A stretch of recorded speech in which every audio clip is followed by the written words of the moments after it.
Mpenzi mtazamaji, karibu sana kwenye Sky Cable TV Kenya.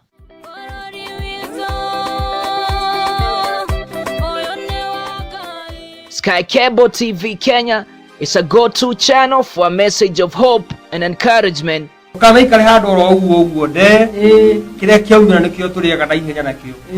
On this channel, you can enjoy watching our engaging,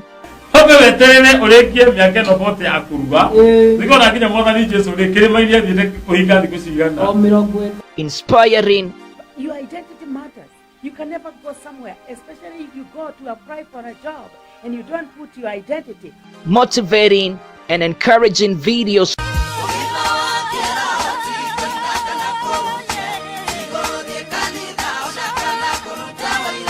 Subscribe now to our channel to get the latest and most relevant updates. Get current information on health issues, diets. Another do is eat healthy, exercise, boost up your immune. Christianity, spiritual matters, music. Start this day like cold rain. We also offer the following services: wedding coverage, photography, videography, advertisement, production, branding and design, events coverage, and send-off coverage. And here is our contact info. Thanks for watching. Share this video and subscribe now to our channel.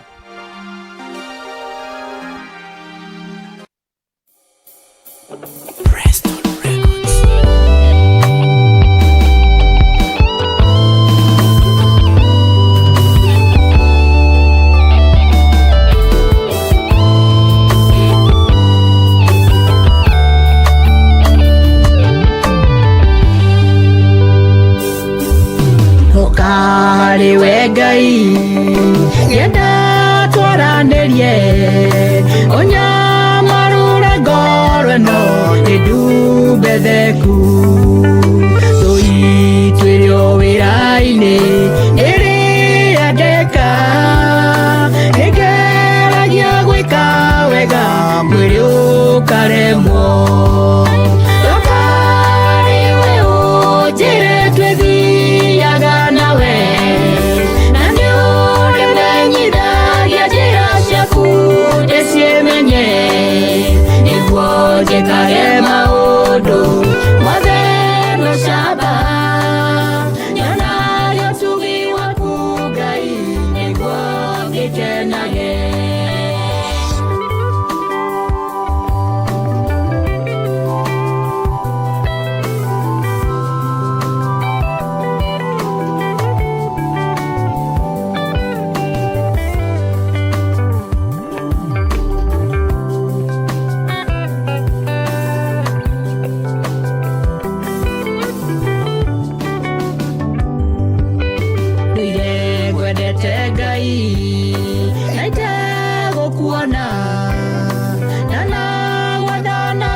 wohori byothe na rĩĩtwa rĩaku ngũtũũra njũrĩ.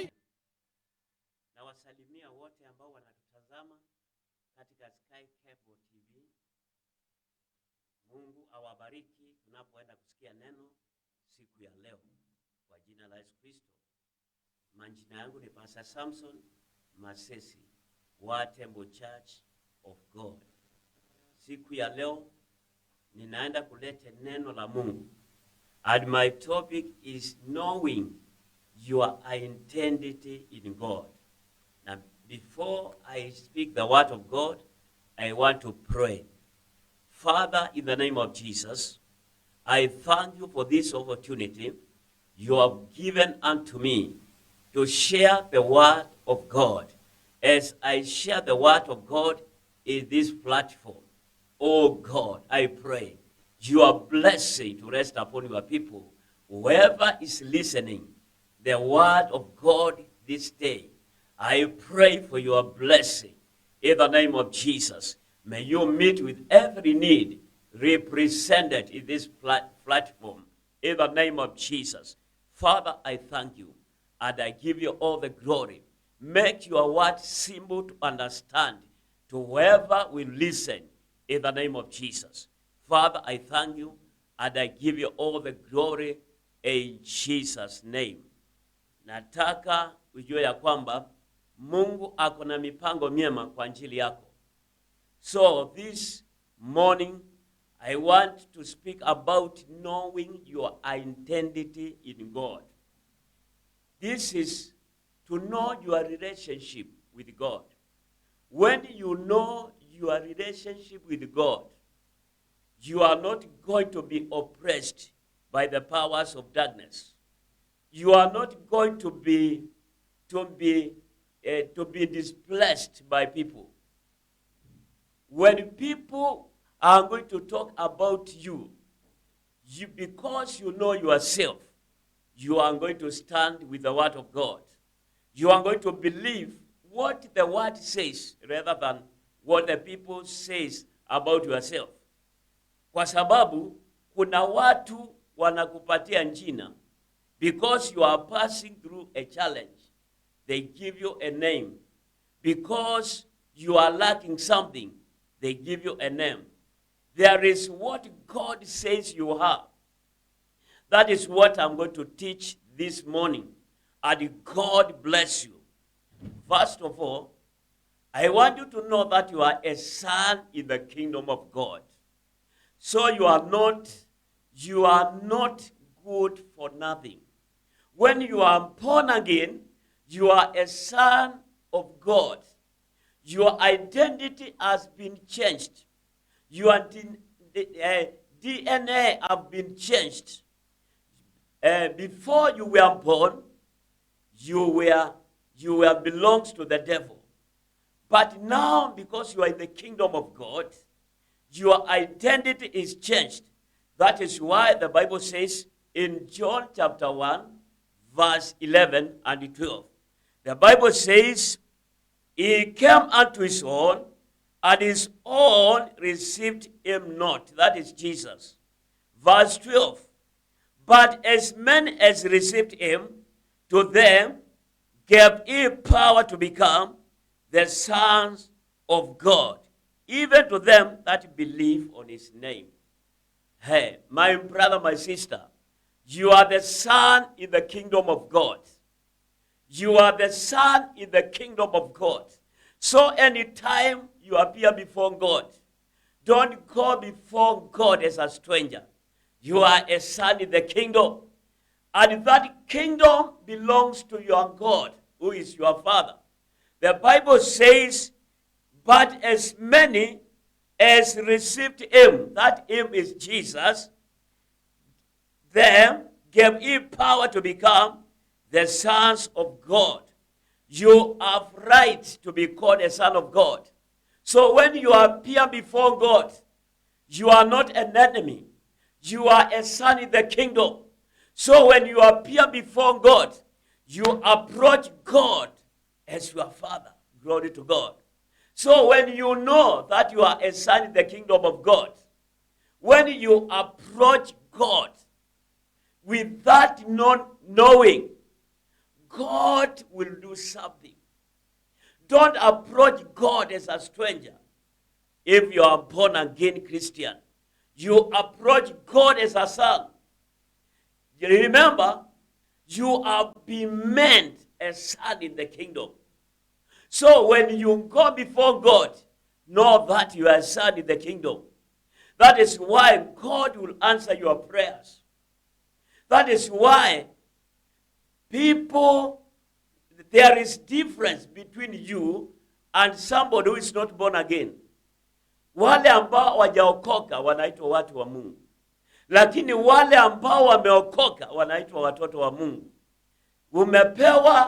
Umepewa uwezo wa kuwa mwana katika ufalme wa Mungu. Wakati utajua umepewa uwezo wa kuwa mwana katika ufalme wa Mungu, utakaa kama mwana. When you are born again in the kingdom of God, you will be as a son. The Bible says in John chapter 1 verse 12, as many as received him, to them gave he power to become the sons of God, even to them that believe on his name. You believe the name of the Lord. The name of Jesus is the name which has been exalted above all the other names. That name, when you believe that name, your life will change. Your life will take another route. That is why you are a different person. You cannot be compared with somebody who is not born again. You are a son in the kingdom of God. So, what are you supposed to know? Knowing your identity. You are supposed to know God sent his only begotten son because of you. So, you are so important in the sight of God. The Bible says, John chapter 3, verse 16. John chapter 3, verse 16. You must know that God loves you. That is why he demonstrated his love by giving Jesus Christ to die because of you. The Bible says, John chapter 3, verse 16, for God so loved the world that he gave his only begotten Son, that whosoever believes in him should not perish, but have eternal life. You have eternal life. You must understand that the life you have now is eternal. Because of the love of God, God gave his beloved Son because of you. That is to show God loves you. Hata kama unaweza kuwa unapitia katika hali gani, I want you to know that God loves you. And God will continue to love you because you are a son in the kingdom. He gave his only begotten Son to give you birth, for you to be born in the kingdom. So you are in the family of God through Jesus Christ. That is why your life will take a new shape. That is why God will bless you, because you are a son in the kingdom of God. And you are a blessed person. Why do I say you are a blessed person? The Bible says, Acts chapter 3, verse 25. You are a blessed person. That is why Jesus died because of you. Jesus died because of you. Acts of Apostles chapter 3, verse 25. You are a blessed person. Wewe hujalaaniwa. Wewe hujabeba laana za ukoo wenu, because your family is in heaven. You are born in the family of heaven.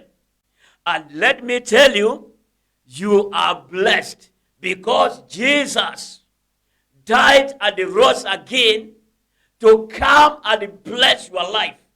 I am talking with the people who are blessed. You are not cursed. You are blessed because Jesus died and rose from the grave to come and bless your life.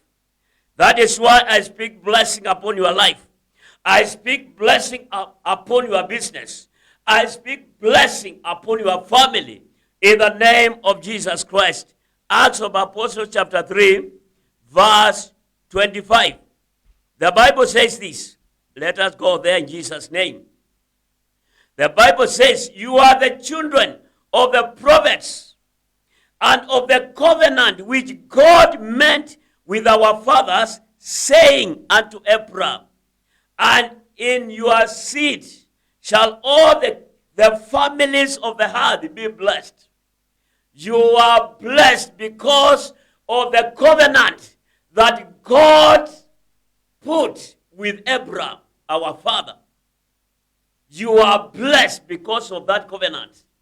God had a covenant with Abraham that he will bless all the families of the earth. You are one of the families in this earth. That is why I cannot say that you are cursed. You are a blessed person in this planet earth. The Bible says you are the children of the promise and of the covenant which God with our fathers, which God meant with our fathers, say unto Abraham, and in thy seed shall all the families of the earth be blessed.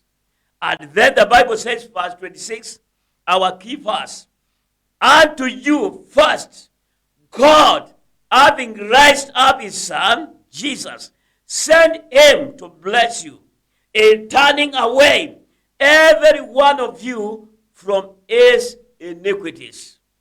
Jesus rose from the grave. I thank God because Jesus is not in the grave. Jesus rose from the grave. And the Bible says God sent him first to come and bless us, to come and bless the church. So the church of God is blessed. The church of God is not cursed. You are blessed by God. And this blessing was done when Jesus rose from the grave. He was sent by God to come and bless us. That is why we are blessed today. That is why we are not cursed today. We are blessed by God. That is why you are supposed to know your identity in God. You are a blessed person in this planet Earth. Glory to God. I want you to know again, you are chosen. You are set apart from your family. You are a chosen person from many people. I want you to understand, when you know you are special, you are going to stand with God. You are going to stand with the word of God. The Bible says, verse Peter chapter 2, verse 9. Verse Peter, let us go there in Jesus' name. You are chosen from generation. You are chosen from community to become special before God. That is why you are not good for nothing. Haijalishi watu wamesema wewe ni nani.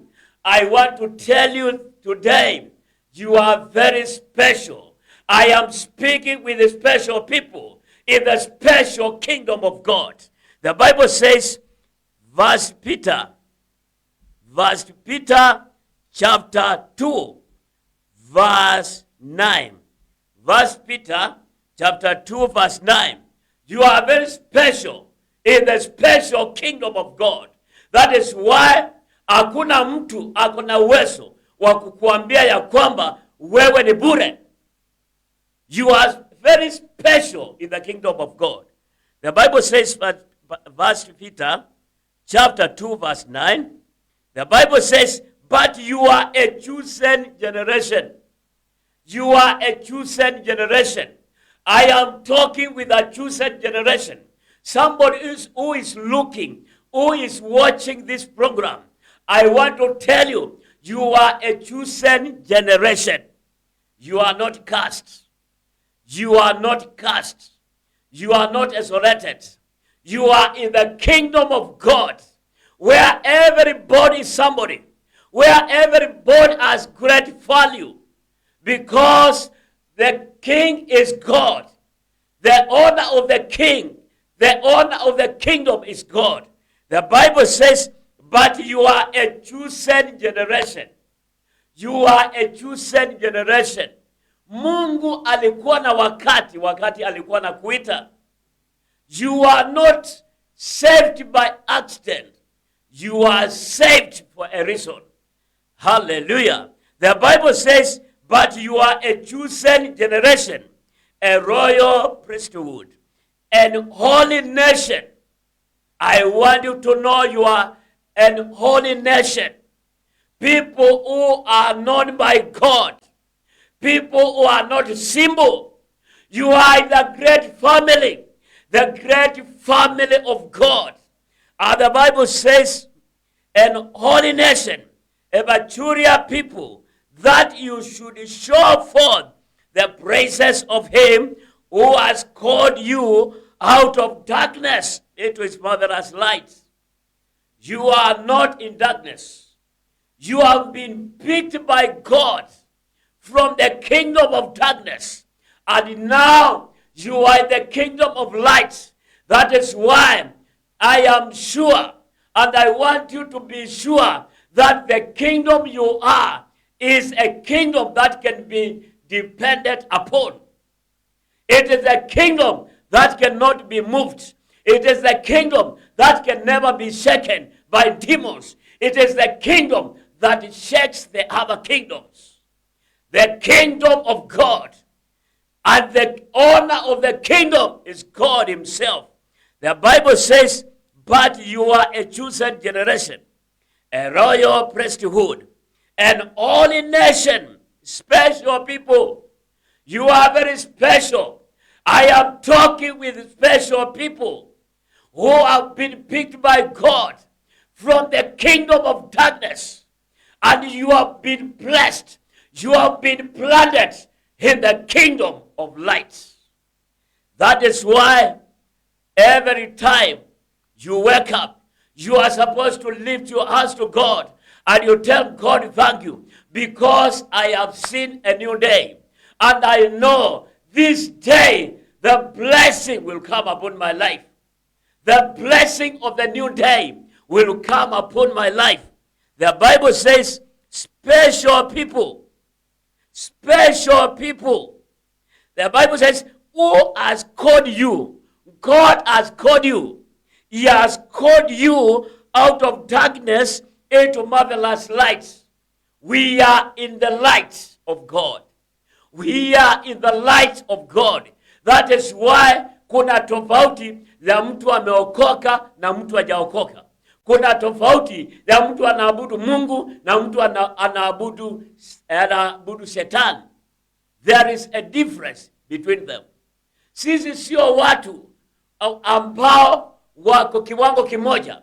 Kiwango chetu na watu ambao hawajaokoka, it is not the same.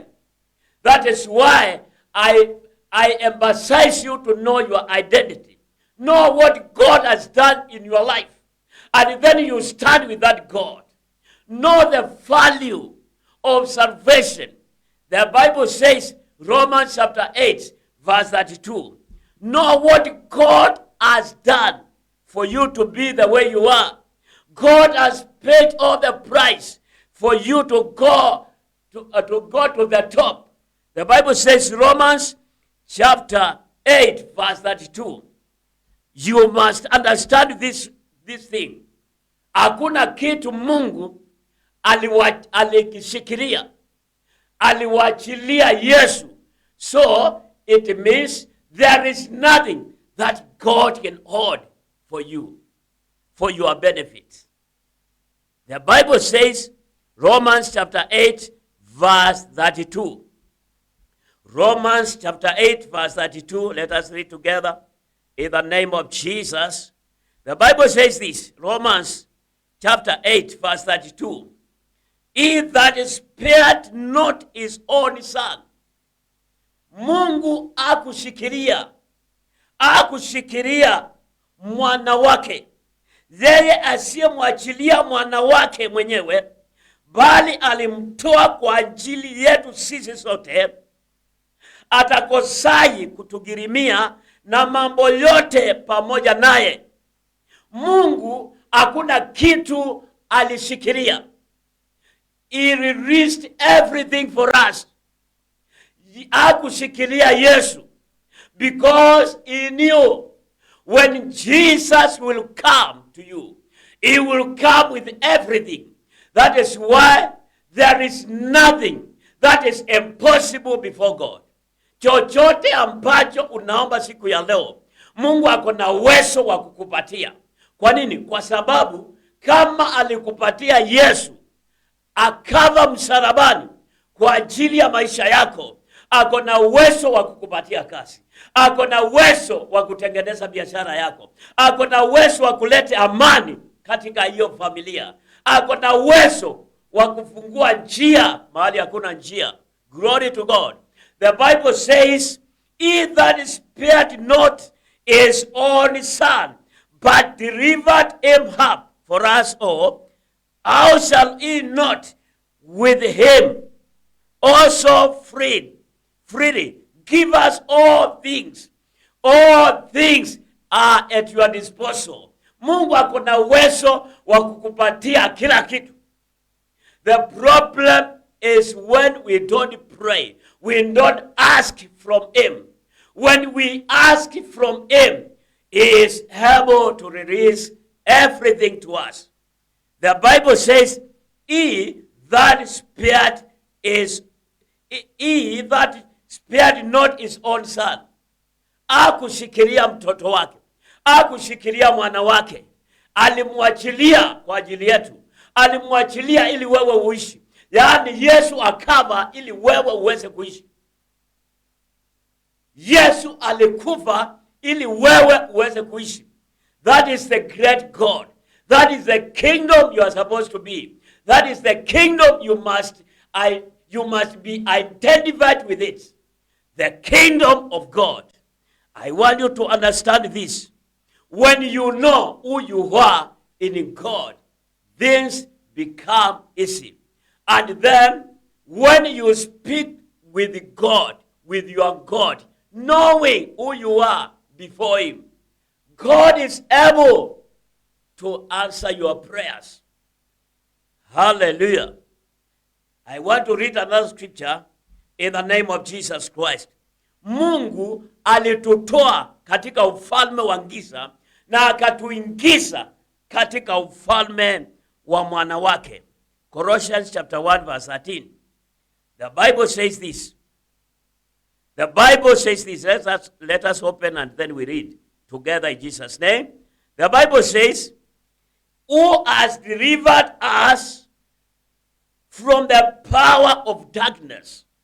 This means we are no longer in the kingdom of Satan. We are no longer in the kingdom of darkness. We have been changed. He has delivered us from the kingdom of darkness.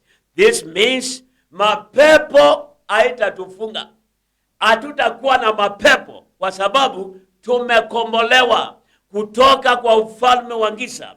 Mapepo huwa inafanya kazi katika ufalme wa giza. Hakuna Mkristo anavaa awe na pepo. Kwa nini? Kwa sababu ya hii andiko. Who has delivered us? Who has delivered us from the powers of darkness? Alitukomboa katika ufalme wa giza. Alitukomboa katika ufalme wa giza na akatulete katika ufalme wa nuru. Yaani alitutoa katika ufalme wa giza na akatulete katika ufalme wa Mungu. Nashukuru Mungu kwa sababu wakati alitukomboa hakutuacha katika huo ufalme. Alitupanda katika ufalme wake. That is why you are born again, because there is something that took place in your life. The Bible says, verse 13, Colossians chapter 1, verse 13. The Bible says, who has delivered us from the power of darkness and has translated us into the kingdom of his dear son. Hallelujah. Mungu alitukomboa. Alitukomboa. Hiyo ukombozi inamaanisha ya kwamba hakuna pepo inaruhusiwa kukaa katika maisha yako. Hakuna pepo inaruhusiwa kusumbua maisha yako. Hakuna pepo inaruhusiwa kukaa katika kazi yako. Hakuna pepo inaruhusiwa kukaa kwa watoto wako. Yaani umekombolewa. Umekombolewa kutoka kwa nguvu za giza na ukahamishwa, ukaingizwa katika ufalme wa Mungu, katika ufalme wa Yesu, mwana wa pendo la Mungu. Nataka nikuambie, Mungu amefanya kila kitu kwa ajili ya maisha yako. Mungu amefanya chochote angefanya kwa ajili ya maisha yako. Lazima ujue, there is great work on the cross that God did for you. Wewe au kukombolewa na vitu ambavyo vinaharibika. Ulikombolewa na damu ya Yesu Kristo. Damu ambayo inashinda shetani. Damu ambayo iko na uwezo. Damu ambayo iko na mamlaka. Wakati unataja damu ya Yesu, ufalme wa giza unatingisika. I want you to understand, you have been taken from the kingdom of darkness and you have been planted in the kingdom of the dear Son of God. Know your identity. When you know your identity, you are going to live as if you know yourself. Usikubali vile watu wanakuambia, wanakuita, kwa sababu mwanadamu anaweza kupatia jina kwa sababu ya challenge you are passing through. Mwanadamu ako na hiyo tabia. Mwanadamu anaweza kujua udhaifu wako. Kwa hivyo kila wakati anapoona udhaifu wako, anasema ya kwamba you are good for nothing. You cannot make it. I want you to know this, you can make it. You can make it. Why? Because Jesus has changed your identity. Your old identity was the identity of the devil. You were no longer known. You were living in sin. But I thank God, because now there is no condemnation for those who are in Christ, who walk not after the flesh, but after the Spirit. Romans chapter 8 verse 1. There is no condemnation. Know that. Know that there is no condemnation for those who are in Christ Jesus, who walk not after the flesh, but after the Spirit. Let us read that scripture in Jesus' name. The Bible says, Romans chapter 8 verse 1. Romans chapter 8 verse 1. The Bible says, there is therefore now no condemnation to them which are in Christ Jesus. There is no condemnation. The Bible says no condemnation. Sasa basi hakuna hukumu. Hakuna hukumu ya adhabu yule hao walio katika Kristo Yesu. Yule ambaye ameokoka, ako ndani ya Kristo, there is no condemnation. Hakuna hukumu. Hakuna mtu anaweza sema wewe ni mwenye dhambi. You are not a sinner who is born again. You are not a sinner. You are a righteousness of God. According to 2 Corinthians chapter 5 verse 21. You are a righteousness of God. Wewe sio mwenye dhambi ameokoka. You are not a sinner who is born again. You are a saint. You are a saint. God has made a lot in your life. God has invested a lot in your life. The Bible says, there is therefore now no condemnation to them which are in Christ Jesus. When you are born again, you are in Christ Jesus. So there is no condemnation. There is no condemnation. Hakuna mtu ako na uwezo wa kukuhukumu wewe. Wewe ni kiumbe kipya. Let me read that scripture in 2 Corinthians chapter 5, verse 21 to confirm in Jesus' name. 2 Corinthians chapter 5, verse 21. Let us read that scripture in Jesus' name. The Bible says this. I want you to understand this. You are a righteousness of God. You are a righteousness of God. The Bible says, 1 Corinthians, not first, 2 Corinthians, chapter 5, verse 21. The Bible says, for he has made him to be sin for us. God has made him. That him is Jesus. For he has made him to be sin for us. Mungu alimfanya Yesu awe dhambi ili sisi tuweze kuwa haki. Mungu alimfanya Yesu awe dhambi akawekwa msalabani ili sisi tuwe haki mbele za Mungu. For he has made him to be sin for us who knew no sin. Jesus knew no sin, that we might be meant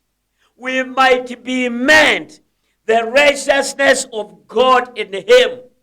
Wakati umeokoka, haiwezekani mtu akuite mwenye dhambi ameokoka. Mwenye dhambi ameokoka. Wewe sio mwenye dhambi ameokoka. Wewe ni mtu ameokoka. Umehesabiwa katika familia ya Mungu. Kwa hivyo wewe sio mwenye dhambi ameokoka. Wewe, you are the saint. You are the saint. Wewe ni mtakatifu. Umeokoka. Umefanyika haki ya Mungu. Umefanyika haki ya Mungu. Mungu amekufanya haki. Kwa nini? Kwa sababu za kuleta Yesu Kristo awe msalabani akiwa hana dhambi, akafanyika dhambi kwa ajili yako. Kwa hivyo haifai ukae kwa dhambi. You have been taken from that situation. You have been taken from sin. So you are not supposed to go back there. Umekombolewa. Umefanywa haki ya Mungu. So you are supposed to stand as a saint of God. Holy of God. Holy person. That is why I read First Peter chapter 2 verse 9.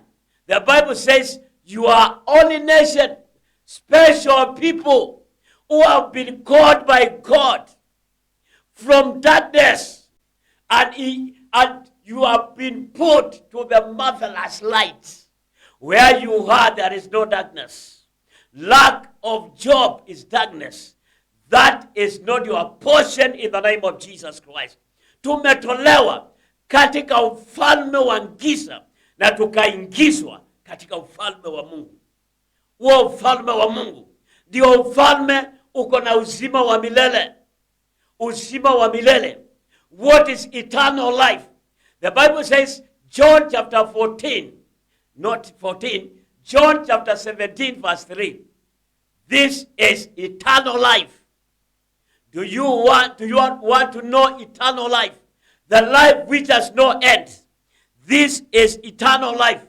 According to the teaching of Jesus, John chapter 17, verse 3. The Bible says, first you must agree that you have eternal life. Know that you have eternal life because you have received Christ Jesus. And the Bible says, John chapter 17, verse 3. Let us read the scripture in the name of Jesus. The Bible says this. And this is life eternal. This is life eternal. Or in other words, This is eternal life, that they might know thee, the only true God, and Jesus Christ, whom you have sent. When you come to knowledge, when you come to revelation of knowing God and only the true God, and then you know Jesus, whom God has sent, you qualify eternal life. That is the life of eternity. When you want to know eternal life, if you want to enjoy eternal life, you must understand the true God. You must also understand the prophet Jesus Christ, who have been sent by God. When you come to that knowledge, then you have eternal life. Unamjua Mungu wa pekee. Unamjua Mungu wa pekee na wa kweli. Alafu mjue Yesu Kristo ambaye Mungu alimtuma. Wakati unajua hawa, then you qualify to have eternal life. And that is the life you have. That is the life you have. You must know that you have that life. You possess that life. When you know that, you know your identity, then you are going to boast in God. You are going to boast in God because you know yourself. Many people, because they don't know who they are, they have been taken from salvation. They have been dropped. They have failed because they don't know who they are. Simply because watu wengi hata wataki kujua neno. Watu wengi hawataki kuelewa neno. Wanataka wasomewe neno. You can commit yourself and say, I am going to know the word of God. Kwa sababu watu wengi hawajui neno. That is why there is deception. Kuna kutanganywa. Manabii wa uongo wakiinuka, you will never know this is a false prophet. This is the true prophet of God. Kwa sababu hujui neno. The Bible says, Matthew chapter 22, verse 29. This is what Jesus said. Jesus said this word. Matthew 22, verse 29. Let us read the scripture in the name of Jesus. Matthew 22, verse 29. The Bible says this. Let us read the scripture in Jesus' name. You cannot be mistaken when you know the word of God. People are going to mistaken you simply because you don't know the word of God. People are mistaken by people because they know nothing about the word of God. You can be deceived by people because there is nothing you know in the word of God. When you know your identity, you are going to change your world. The Bible says in Matthew 22, verse 29, this is what Jesus said.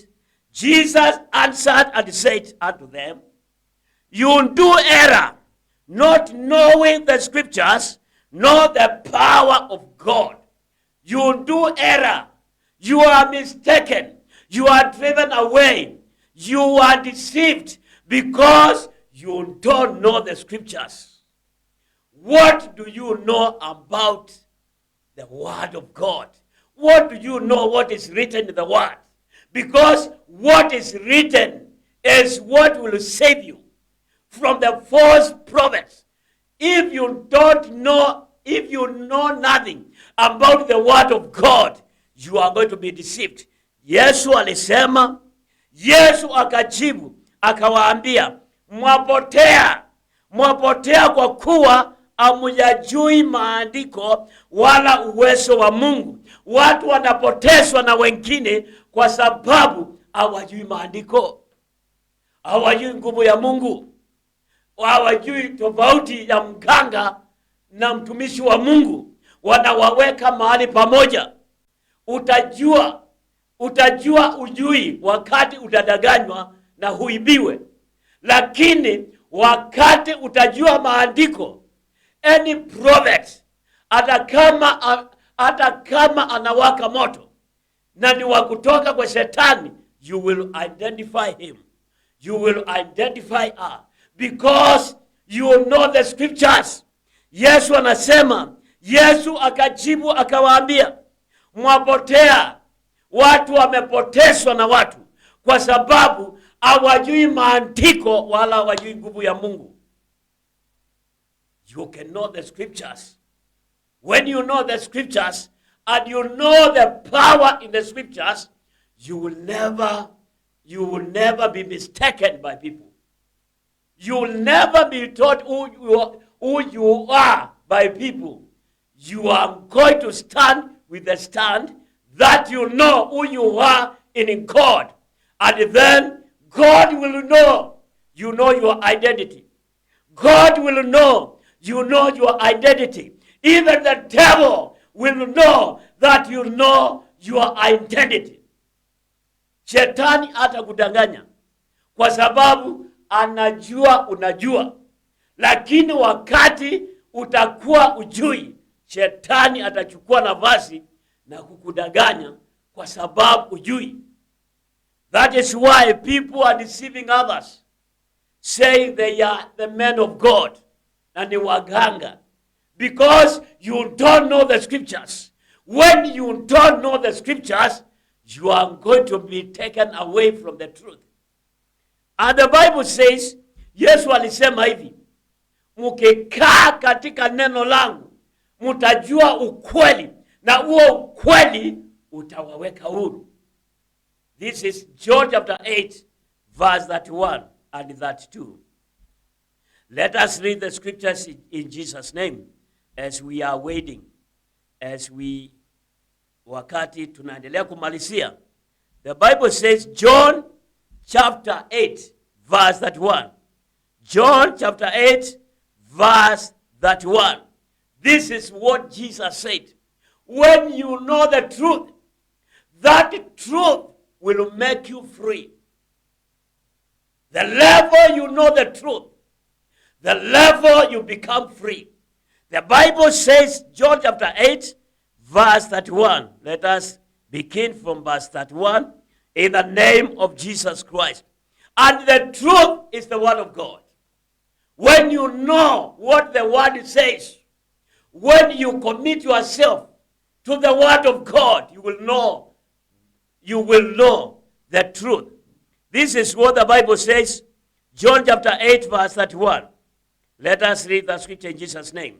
The Bible says, then said Jesus to those Jews which believed on him, if you continue in my word, then you are my disciples indeed. You cannot qualify to become a disciple until you become somebody who is committed in the word of God. When you continue in my word, you will become my disciples indeed. Indeed. Somebody can become a disciple of Jesus by committing himself in the word of God. If you commit yourself in the word of God, you become a disciple. You become a disciple of Jesus Christ. And you know, when you become a disciple of Jesus Christ, there is what you carry from God. There is what you carry from your master. And the Bible says, verse 32, and you shall know the truth. By continuing in the word, you will know the truth. When you continue in the word, when you commit yourself to the word of God, when you study the word of God, you know the truth. You will know the truth in the word. When you commit yourself, you say, I will start the word of God. I will read the Bible. I will read the word of God. When you read the Bible, you will know the truth, because the Bible is the book of God, is the word of God, and God is in his word. The Bible says, verse 32, and you shall know the truth, and the truth shall make you free. You are meant, as you continue in the word of God.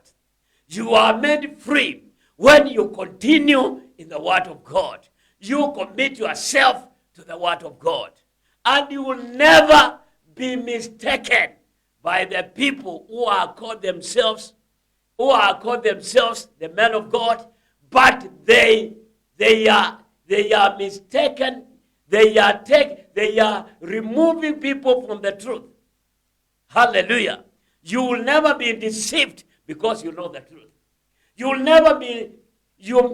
never be plucked from the truth because you know it. You are going to be in the truth because you have committed yourself in the word of God. Before I went up, I want you to understand this. God needs you the way you are. God needs you the way you are because he saved you the way you are. Alikukomboa vile ulivyo. Hakuna kitu kiliongezwa kwako. Uliokolewa ukiwa vile ulivyo. What God does is to change you. But Mungu abadilishangi mwili wa mtu.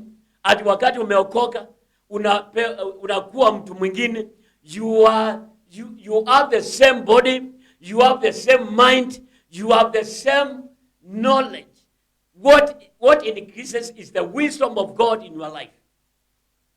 So you are supposed to know who you are in God. Wakati unajua wewe ni nani ndani ya Mungu, Mungu atasimama pamoja nawe. Nataka niombe wakati huu. Na pengine uko na mahitaji yako, kuambia namba yangu ya simu ni 0716726176. You can SMS and then I will pray with you. May God bless you. Thank you for listening. Thank you to be one of us. Just, we love you and we pray for you. I want to pray in the name of Jesus. Baba, kwa jina la Yesu Kristo, na kushukuru kwa hawa ambao wanatutazama katika Sky Cable TV Kenya. Ninawainua katika mikono yako. Mungu wa ajabu, ukawabariki. Bariki hiyo biashara, bariki hiyo familia, yoyote ambaye amewakilishwa mahali hapa, yeyote ambaye amewakilisha biashara yake mahali hapa, ninaomba Bwana ukambariki. Inua maisha yake kwa utukufu wa jina lako. Asante kwa yeyote ambaye ataenda hata kutusikiliza baadaye. Ninamuinua mikononi mwako. Bwana ukambariki. Baraka ambao iko katika hii neno ikaambatane pamoja naye. Na ni kwa jina la Yesu Kristo tumeomba na kuamini. Bwana awabariki. Shalom.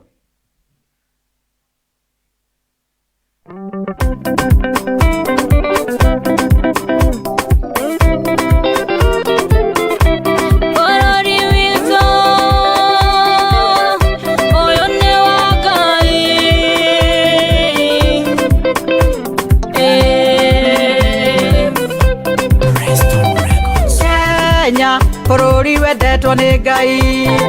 Kenya bũrũri ũrĩ thayũ mũingĩ. Kenya bũrũri wa irathimo nyingĩ. Kenya nĩ Ngai ũrathamaka kuo. Kenya nĩ Ngai ũrĩa ũtũraga. Kenya na mũrĩigua mũrurumo wa Ngai ĩkania maũndũ na iũndũ ciarĩa marongoragia Ngai ng'eni na arĩa mahoyaga mĩhianano na arĩa mahoyaga ngai cia kũngĩ.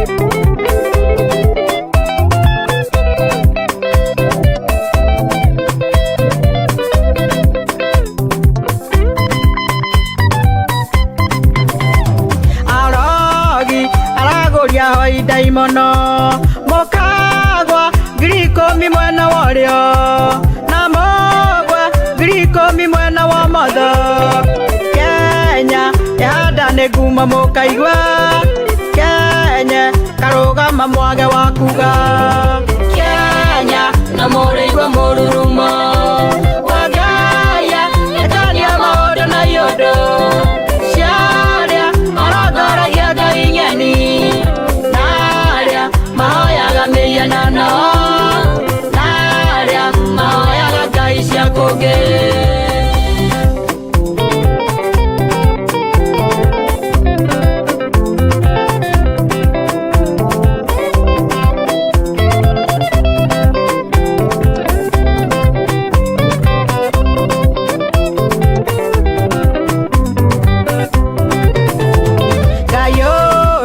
wahoyagwo nĩ maithe maitũ auragia mũrega twara mĩgogo arĩa kuo ndacenjetie nowe gũtũra Kenya nĩ matigari ma Jehova Kenya nĩ matigari ma ndũire Kenya na mũrĩigua mũrurumo wagaya etania maũndũ na iũndũ ciarĩa marongoragia gaing'eni naria mahoyaga ngai cia kũngĩ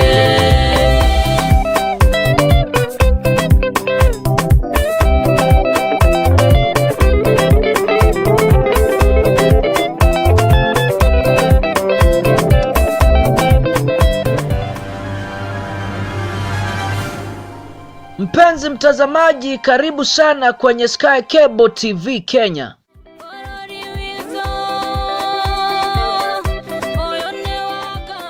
Sky Cable TV Kenya is a go-to channel for a message of hope and encouragement. On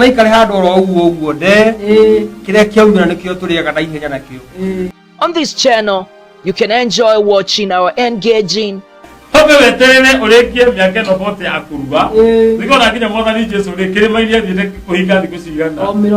inspiring, Your identity matters.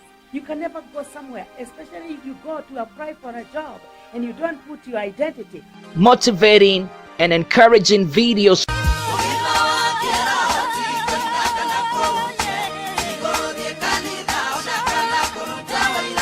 Subscribe now to our channel to get the latest and most relevant updates. Get current information on health issues, diets. Another do is eat healthy, exercise, boost up your immune.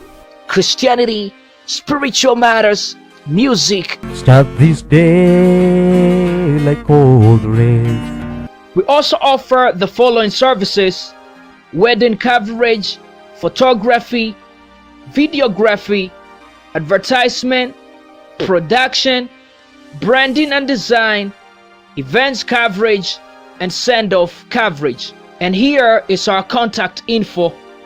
Thanks for watching. Share this video and subscribe now to our channel.